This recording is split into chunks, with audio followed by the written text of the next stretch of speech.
Welcome back. Stress can bring your productivity to a standstill. Dr. Danielle Henderson, a clinical psychologist from IU Health, is here to tell us more about how to limit our stress and maximize productivity. Good morning. Good morning. Stress can really have an impact on us, huh? It can. So one of the things that we think about with stress is a hormone called cortisol. And so it's like our stress hormone, and can really impact our ability to pay attention, to concentrate. And what I was thinking about with this presentation is thinking about how our cortisol levels can stay really high in seemingly unstressful situations. But the importance of being aware of this and thinking about how do I combat my stress and come up with a plan to be able to get my work done and live my life how I want to. Well, tell us, how can we combat those feelings? So I think one big thing, like we've talked about before, is being aware of what's happening in our body when we get stressed. So how does my heart feel?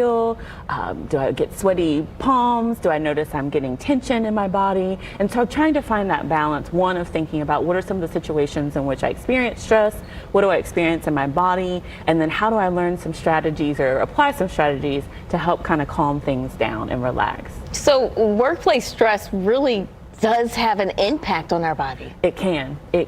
Physically, mentally, we might notice that it's hard to pay attention, it's hard to remember tasks that we're supposed to be doing, or we may again be reading something related to our job and then have no idea what we've just read a few moments later. And similarly for school as well, I want to honor that school's back in session, so students might be experiencing this too. So basically, we're just seeing that stress is sabotaging our success. It can. At school, at work. It can. And then also when we're stressed, sometimes there might be a focus on, too much focus on what our performance is like. And so then that gets in our way. And then, like I said before, a lot of attention on what's going on for us physically. So it can really impact what we're trying to do.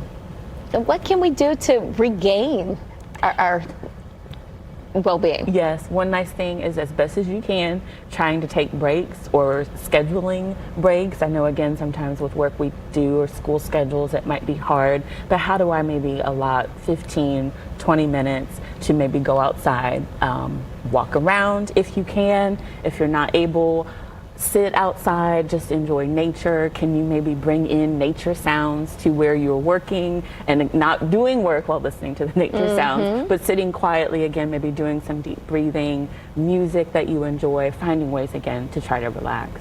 And why is it important to focus on making sure you're focused? Yes, well, I think, again, sometimes we may think, something's wrong with me, or this is a sign that I'm not capable of doing the job. And so I think taking a step to think about, could it be the environment? Could it be the stressful environment, how my body's responding to the stress?